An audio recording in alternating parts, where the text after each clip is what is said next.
Hi everyone, welcome back to Untitled channel. My name is Emmy Rosem and today I'm going to be talking about working from home. So if you are working from home, studying from home, anything like that, if your schedule has changed with everything going on in this pandemic and you find yourself struggling to sort of adapt or find the best working situation or routine for yourself, then definitely keep on watching because I have been working from home for myself for years now.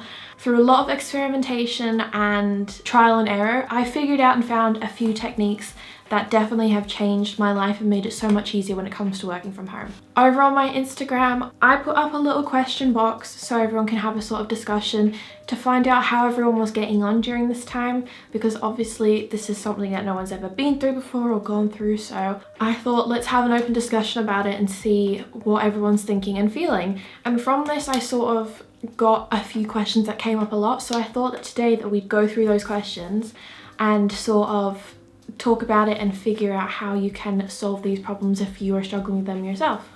Also, if you hear any other sounds, Cooper is here. This is my 6-month-old puppy.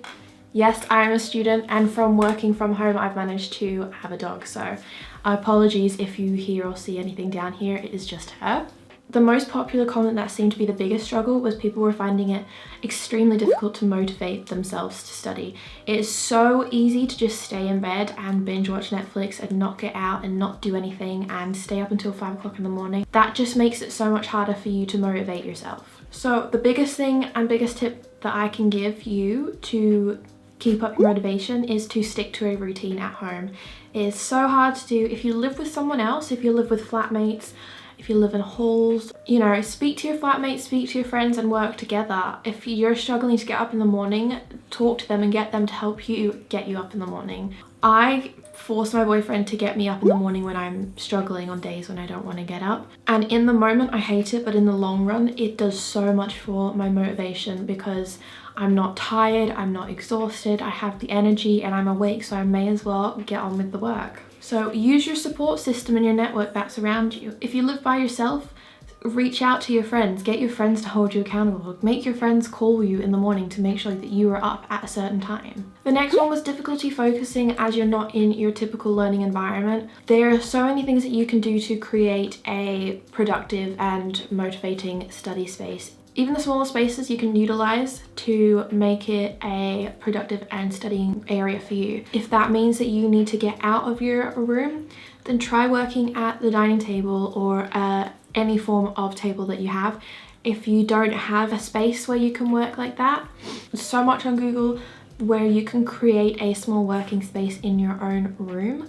There are pieces like the ladder desks, which are very functional because they are a ladder so you can store things in your room. It's actually useful, but it also folds out to be a shelf.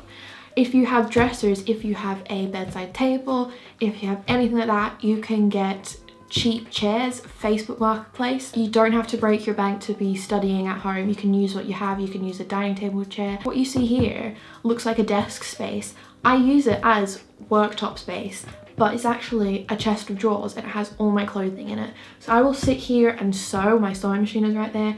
I will use it. I will make use of the space because what else am I going to use it for? So if you're finding yourself struggling, use what you have. Use what you have around you. Make your working environment somewhere that you want to be. So you may think it looks silly or long term it's not practical, but it doesn't have to be. It's just now what's going to get you up and what's going to get you motivated to study and work there. So I have a vision board up against my dresser.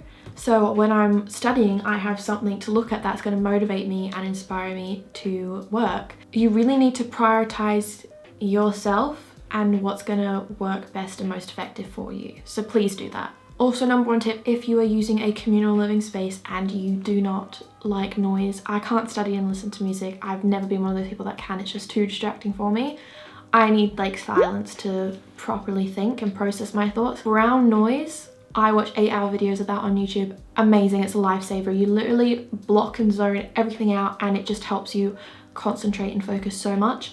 Separating uni and normal life is hard as you are all in one place. This is obviously something that is extremely challenging as it is, especially if you are living with other people or you only have one room. I used to have a section of my room and I would make that section my work section. I wouldn't rest in it, I wouldn't chill and watch Netflix in it. I would simply use that area to work, and then I made sure that I wouldn't study on my bed, I wouldn't study in my living and sleeping spaces. So as long as you don't cross the two and sort of study in your sleeping space and rest in your working space, then that should be fine. Really try and separate the area where you study and are productive and want to work versus where you want to sleep and relax and rest. If you're feeling like you are just procrastinating, get a piece of paper and write out every single thing that you have to do. I do this in my bullet journal, and I'm actually designing little get it done notepads at the moment because this is something that I have sort of perfected over the years. And what you need to do is write every single thing that's on your mind, because when you're procrastinating, you're thinking about it in the back of your head. You're nervous, you're like, oh, I know that that's coming up, but I don't want to think about it because it's going to make me anxious and I don't want to have to think about it. And you sort of just push it to the side, but you can't do that. You have to write down every single thing that you need to do, no matter how big or small, and then you just need to start ticking them off. You need to be realistic. If you're unrealistic and say you want a list of 50 things done in one day, it's not going to happen. But if you spread it out over 2 weeks and break it down and go, hey, I need to tick 2 of these things off a day, then you're going to feel so much better about it and you're going to get it done. So then you're not procrastinating. Juggling everything being online is difficult. It is super difficult, but if you were in your day-to-day life outside of being online, you would have a routine, you would have a schedule, you would have classes Monday, Tuesday and Fridays, and on the other days you would be doing activities, you would be getting out there. So try and keep your outside routine and schedule as similar to it is inside. So if that means that you used to be in a sports club or go out for coffee, still do those things just in your home. So set up a Zoom date to have a coffee with your friends, sit and the two of you have a coffee in your own house and catch up. Prioritize your social life still, just distance, do it online, do it at home, do Zoom quizzes, get out the house, go for walks, go for exercise outside, call your friend, FaceTime them. We are in an age where everything is digital and it's never been easier to sort of continue your everyday life routine without having to leave your house, so still do it. And if you try to keep things as normal as possible, then it's going to be so much easier to manage. So they are all my tips, tricks, advice, everything that I have to say on when it comes to trying to adapt to a better online routine in lockdown 2.0. If you guys have any tips or suggestions of your own, please leave them in the comments below. Don't forget to press the subscribe so you guys can keep up with all the videos Unite does. There are so many helpful videos on this channel. Yeah, I'll see you guys in another video. Bye.